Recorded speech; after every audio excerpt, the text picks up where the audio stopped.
आज महिला दिवस का ये दिन गुजरात की मेरी मातृभूमि और इतनी बड़ी संख्या में आप सब माताओं, बहनों, बेटियों की उपस्थिति इस विशेष दिन आपके इस प्यार, स्नेह और आशीर्वाद के लिए मैं मातृशक्ति को सर झुकाकर नमन करता हूं।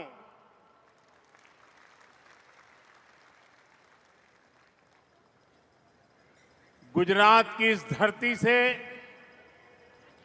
मैं सभी देशवासियों को,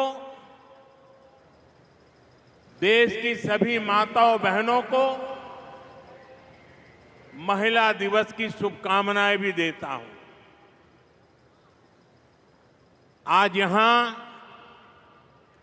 गुजरात सफल और गुजरात मैत्री इन दो योजनाओं का शुभारंभ भी हुआ है। अनेक योजनाओं के पैसे भी महिलाओं के बैंक खातों में सीधे ट्रांसफर किए गए हैं।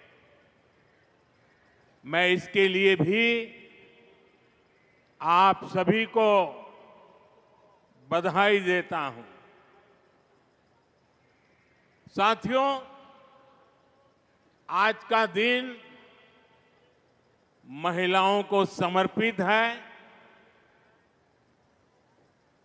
हम सबके लिए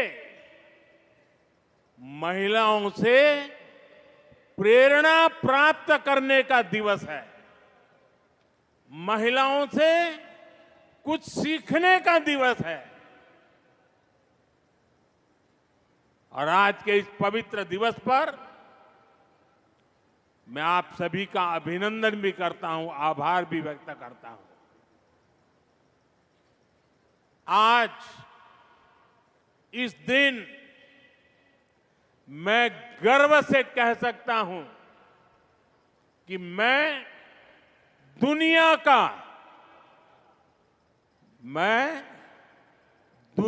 का सबसे धनवान व्यक्ति हूं। जब मैं कहता हूं ना, मैं दुनिया का सबसे धनवान व्यक्ति हूं, मैं जानता हूं कई लोगों के कान खड़े हो जाएंगे। आज पूरी ट्रोल सेना मैदान में उतर जाएगी।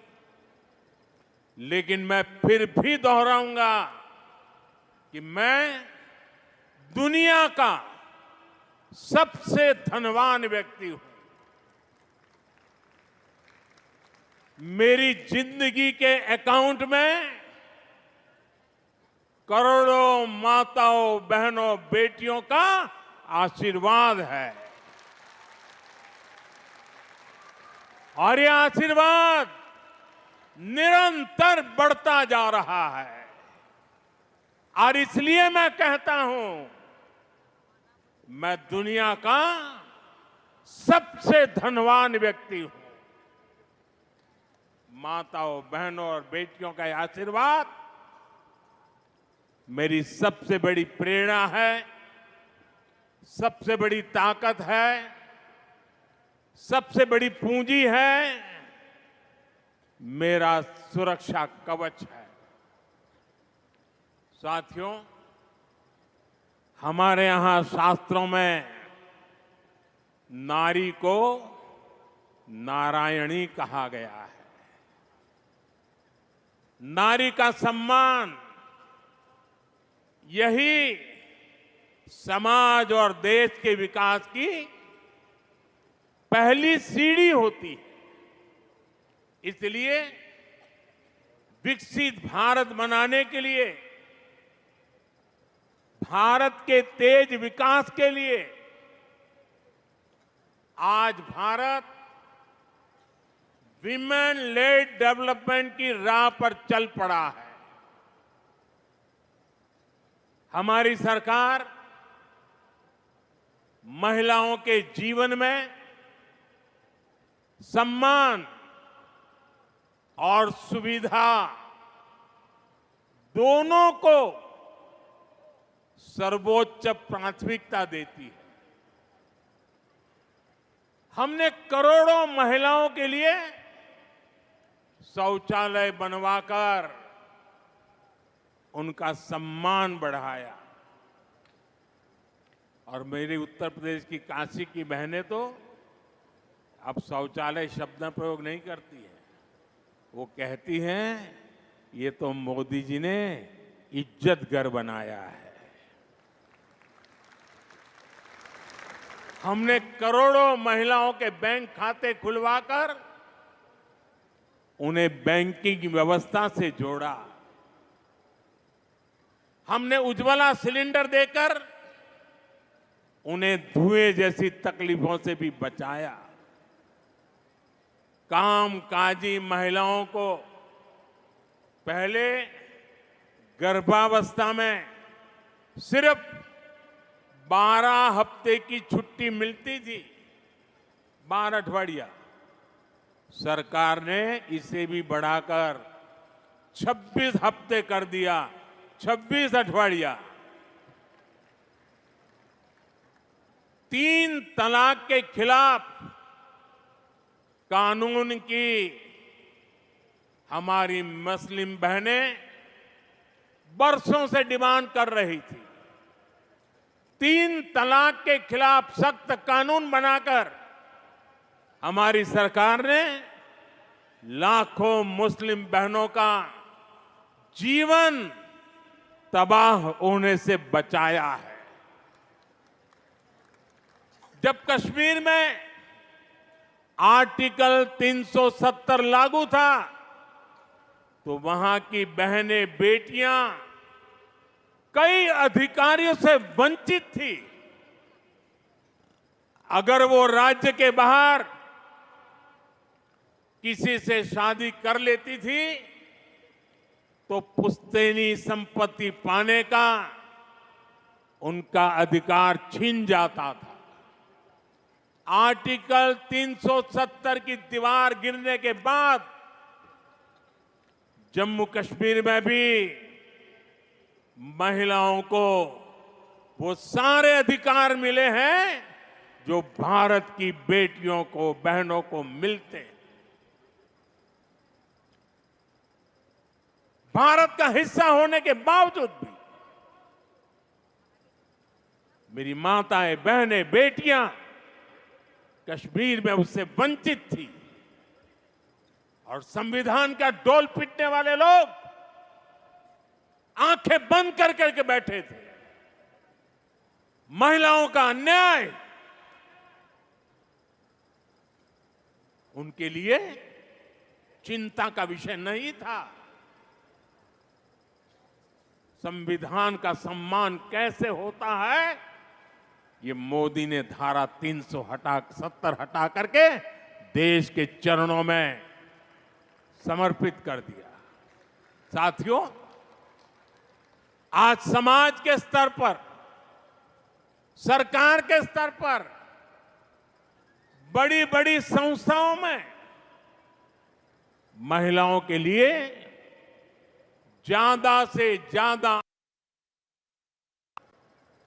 राजनीति का मैदान हो या खेल का मैदान, न्यायपालिका हो या फिर पुलिस, देश के हर सेक्टर में, हर क्षेत्र में, हर आयाम में महिलाओं का परचम लहरा रहा है। 2014 के बाद से देश के महत्वपूर्ण पदों पर महिलाओं की भागीदारी बहुत तेजी से बढ़ी है। 2014 के बाद ही केंद्र सरकार में सबसे ज्यादा महिला मंत्री बनी। संसद में भी महिलाओं की मौजूदगी में बड़ा इजाफा हुआ। 2019 में पहली बार हमारी संसद में 78 महिला सांसद चुनकर आई थी। 18वीं लोकसभा में यानी इस बार भी 74 महिला सांसद लोकसभा का हिस्सा है। हमारी अदालतों में, न्यायपालिका में भी महिलाओं की भागीदारी उतनी ही बड़ी है। जिला न्यायालयों में महिलाओं की उपस्थिति 35% से ज्यादा पहुंच गई है। कई राज्यों में सिविल जज के तौर पर नई भर्तियों में 50% या उससे ज्यादा हमारी बेटियां ही चुनकर आई हैं। आज भारत दुनिया का तीसरा सबसे बड़ा स्टार्टअप इकोसिस्टम है। इनमें से करीब करीब आधे स्टार्टअप में कोई न कोई महिला निदेशक की भूमिका में है। भारत अंतरिक्ष में, स्पेस साइंस में अनंत ऊंचाइयों को छू रहा है। वहां भी ज्यादातर बड़े मिशन को महिला वैज्ञानिकों की टीम लीड कर रही है। हम सबको ये देखकर गर्व होता है कि आज दुनिया में सबसे बड़ी संख्या में महिला पायलट हमारे भारत में है।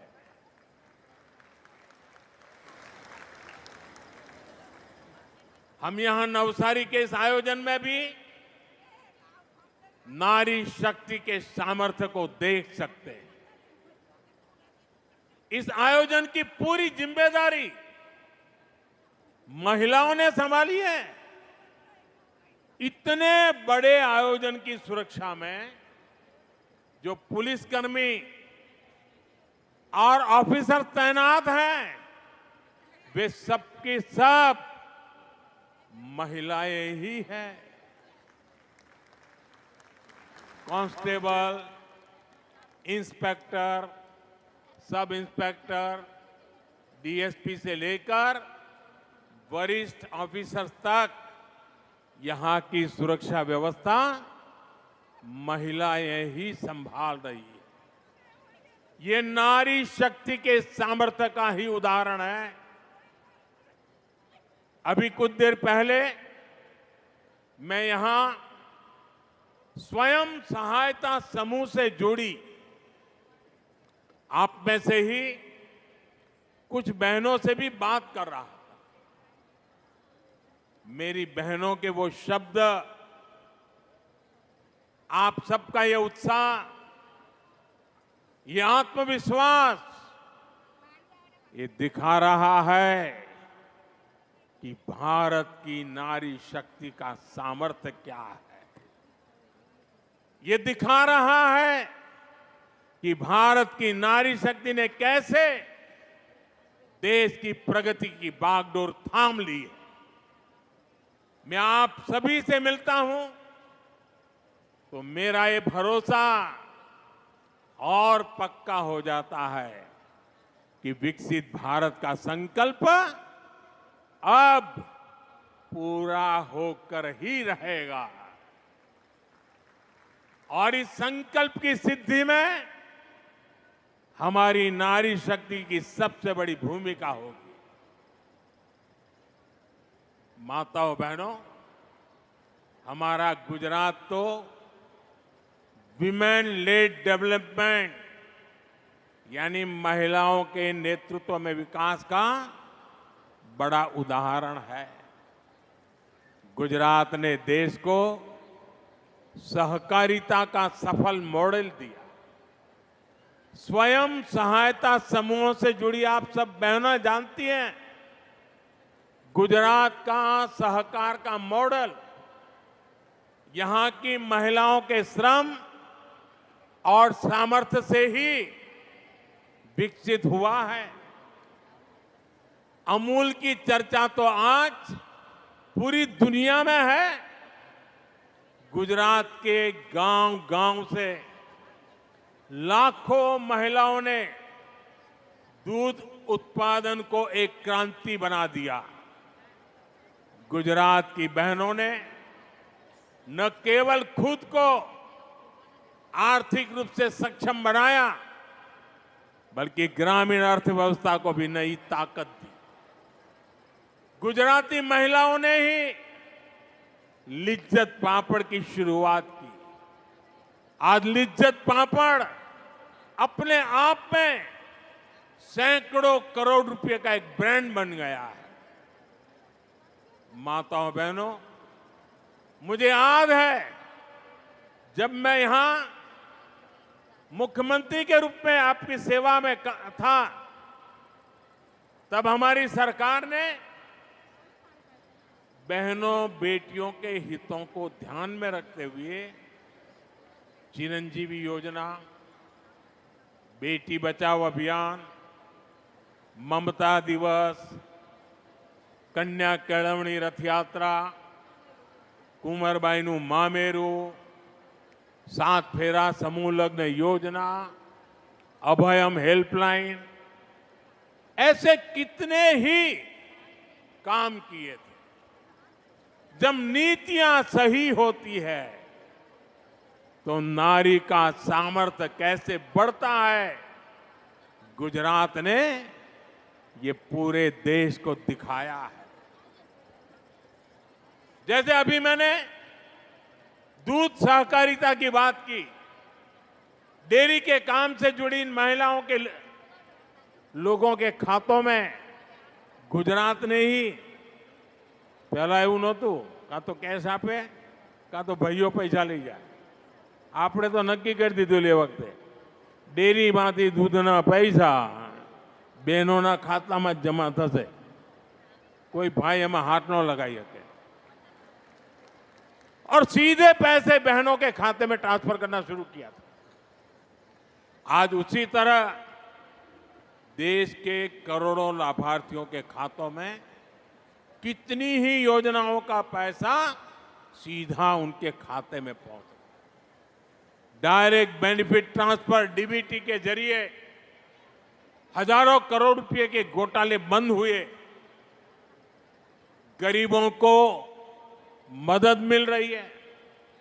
साथियों, गुजरात में ही भूज भूकंप के बाद जब घरों का पुनर्निर्माण हुआ तो हमारी सरकार ने वो घर भी महिलाओं के नाम कर दिए। અને એ જે પરંપરા આપણે શરૂ કરી કે સરકારનું મકાન હવે બહેનોના નામે જ મળશે, આજે આખા દેશમાં आज जो पीएम आवास योजना चल रही है ना, वो सारी बातें वहां पर देश भर में लागू है। એટલું જ નહીં, બાળકને નિશાળમાં દાખલ કરે ને તો પાછળ બાપનું જ નામ હોય। મેં નક્કી કર્યું ના, માનું નામ પણ હોવું જ જોઈએ। 2014 के बाद से अब तक करीब 3 करोड़ महिलाएं घर की मालकिन बन चुकी है। साथियों, आज पूरी दुनिया में जल जीवन मिशन की भी बड़ी चर्चा है। जल जीवन मिशन के जरिए आज देश के गांव-गांव में पानी पहुंच रहा है। पिछले 5 साल में ही लाखों गांवों के 15.5 करोड़ घरों तक पाइप से पानी पहुंचाया गया है। इतने बड़े मिशन की सफलता में महिला पानी समितियां, महिलाओं पानी समितियों આપણે ગુજરાતમાં શરૂ કરી હતી, હવે આખા દેશમાં ચાલે છે। पानी समितियों ने बड़ी भूमिका निभाई। અને આ મહિલા પાણી સમિતિઓનું મોડલ गुजराते જ આપ્યું છે। आज यही मॉडल पूरे देश में पानी के संकट को हल कर रहा है। साथियों, गुजरात की महिलाओं का सामर्थ्य, गुजरात के उदाहरण किसी एक क्षेत्र तक सीमित नहीं है। यहां पंचायत चुनावों में 50% सीटें महिलाओं के लिए आरक्षित की गई है। जब आपने मुझे प्रधान सेवक के तौर पर दिल्ली भेजा तो उसी अनुभव को, उसी प्रतिबद्धता को मैं देश में लेकर के गया। जब देश को नई संसद मिली तो हमने सबसे पहला बिल नारी शक्ति के लिए पास किया। આ સંસદનું જે નવું ભવન બન્યું છે ને, એમાં પહેલું કામ અમે આ કર્યું બહેનો માટે, અને એ જ મોદીની માતાઓ બહેનો માટેનો સમર્પણનો ભાવ વ્યક્ત કરે છે। और आप जानती हैं, नारी शक्ति बंधन अधिनियम से जुड़ी हुई सबसे गर्व की बात क्या है? एक सामान्य पृष्ठभूमि, एक आदिवासी परिवार से आने वाली हमारी राष्ट्रपति जी ने इस बिल को मोहर लगाई, मंजूरी दी है। वो दिन दूर नहीं जब आप में से कोई सांसद या विधायक बनकर ऐसे ही मंच पर बैठा हो। साथियों, गांधी जी कहते थे, देश की आत्मा ग्रामीण भारत में बसती है। गांधी जी के कि देशનો आत्मा भारतना ગામડામાં છે। आज मैं उसमें एक पंक्ति और जोड़ता हूं। ग्रामीण भारत की आत्मा ग्रामीण नारी के सशक्तिकरण में बसती है। इसलिए हमारी सरकार ने महिलाओं के अधिकारों को और महिलाओं के लिए नए अवसरों को बड़ी प्राथमिकता दी है। आज भारत दुनिया की 5वीं सबसे बड़ी इकोनॉमी बन चुका है। देश की इस आर्थिक प्रगति को जो नींव है वो आप जैसी करोड़ों महिलाओं ने ही रखी है। इससे ग्रामीण अर्थव्यवस्था और महिला सेल्फ हेल्प ग्रुप की अहम भूमिका है।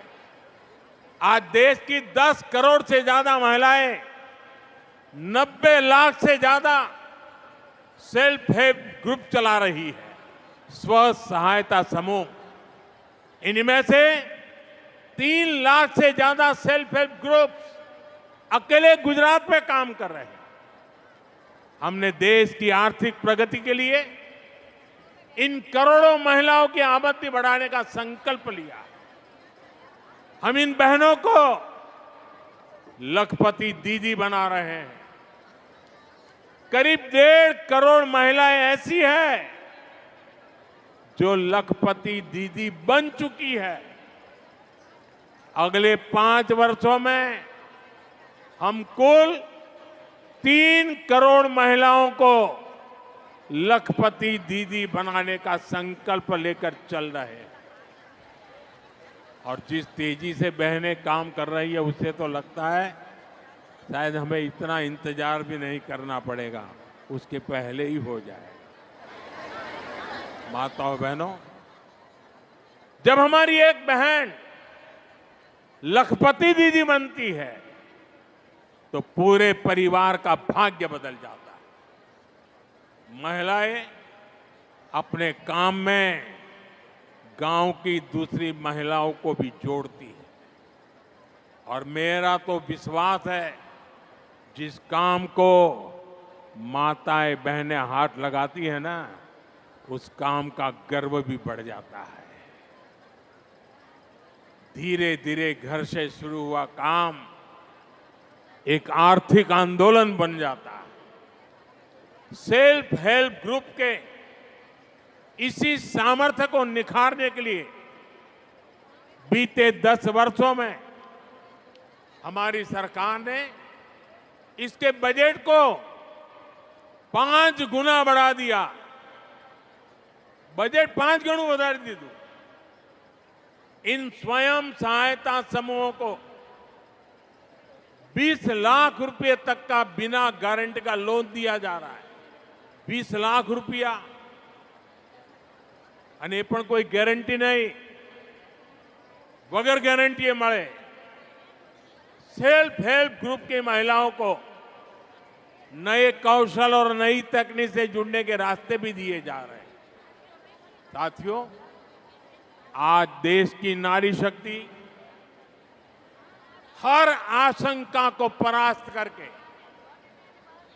हर संदेह को पीछे छोड़कर आगे बढ़ रही है। जब हमने ड्रोन दीदी योजना शुरू की तो कई लोगों को आशंका थी। उन्हें ड्रोन जैसी आधुनिक टेक्नोलॉजी और ग्रामीण महिलाओं के बीच तालमेल होने पर ही संदेह था। उनको लगता नहीं ये कैसे कर सकती। लेकिन मुझे अपनी बहनों बेटियों की प्रतिभा और लगन पर पूरा भरोसा था। आज नमो ड्रोन दीदी अभियान से ग्रामीण अर्थव्यवस्था में, खेती में नई क्रांति हो रही है और इस क्रांति का नेतृत्व करने वाली बहनों को लाखों रुपयों की आय हो रही है। पूरे गांव में उनका सम्मान बदल जाता है।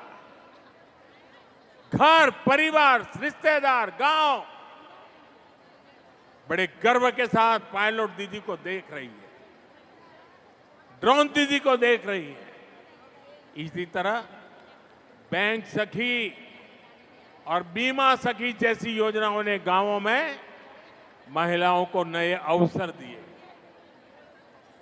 ग्रामीण बहनों के सशक्तिकरण के लिए कृषि सखी और पशु सखी अभियान शुरू किए गए।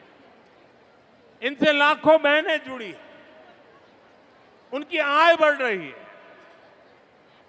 बहनों बेटियों, सरकार के ऐसे सारे प्रयासों का ज्यादा से ज्यादा लाभ गुजरात की महिलाओं तक पहुंचे, इसके लिए गुजरात सरकार ने 10 लाख और महिलाओं को लखपति दीदी बनाने का अभियान शुरू कर दिया। मैं इसके लिए भूपेंद्र भाई को, गुजरात सरकार को शुभकामनाएं देता हूं। साथियों, मैंने लाल किले से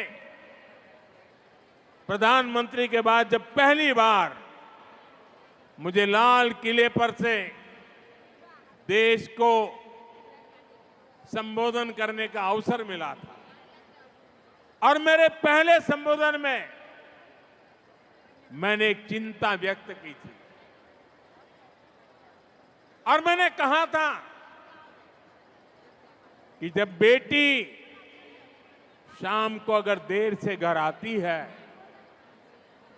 तो माँ और बाप दोनों उसे नोच लेते हैं। कहाँ गई थी, क्यों देर से आई, कहाँ थी, सैकड़ों सवाल पूछते हैं। और मैंने सवाल उठाया था कि बेटियां अगर बाहर से देर से आ जाए तो सैकड़ों सवाल तो पूछ लेते हो, लेकिन क्या कभी बेटा देर रात घर आता है तो कभी उसको भी तो पूछा करो, बेटे कहाँ गए थे, तो किसके पास थे, क्या कर रहे थे।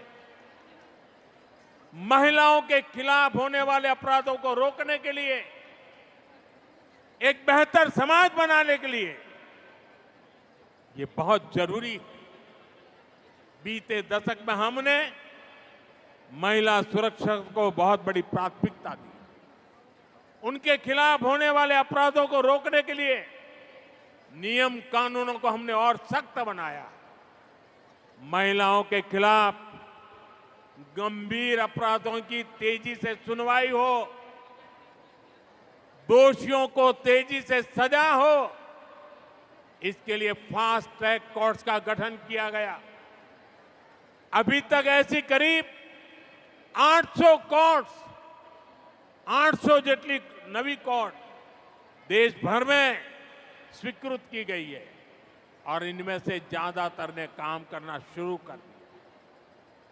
इनमें रैप और पॉस्को से जुड़े करीब 3 लाख केस तेजी से निपटाए गए हैं।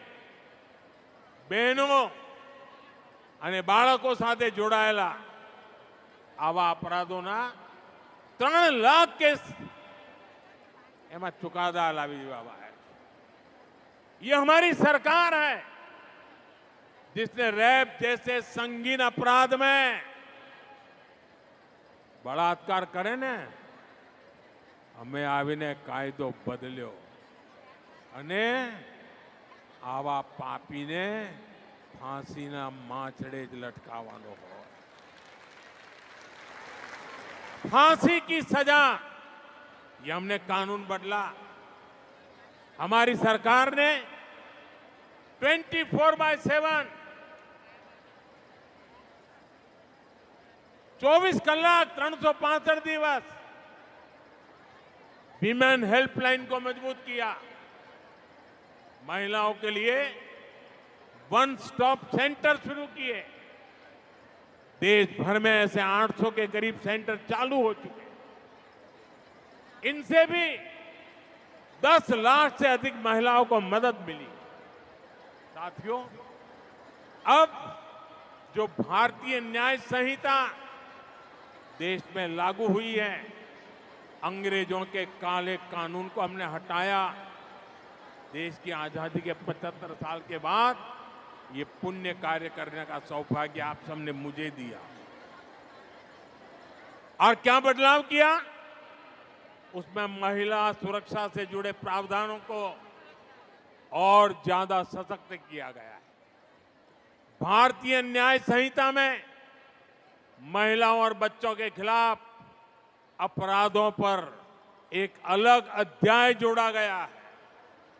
हम सभी की, पीड़ित बहनों की, समाज की ये शिकायत थी कि अपराध होने पर बेटियों को तारीख पर तारीख, तारीख पर तारीख यही सिलसिला चलता है। न्याय का लंबा इंतजार करना पड़ता है। भारतीय न्याय संहिता में इसका भी ध्यान रखा गया है। बलात्कार जैसे जघन्य अपराधों में 60 दिन के भीतर आरोप तय हो, 45 दिन के भीतर फैसला सुनाया जाए, ये व्यवस्था बनाई गई है। पहले पीड़ित को पुलिस थाने आकर एफआईआर करवानी पड़ती थी, पुलिस स्टेशन जाना पड़े। अब नए कानून में कहीं से भी एफआईआर दर्ज कराई जा सकती है। इससे पुलिस को भी फौरन कार्रवाई करने में आसानी होती है।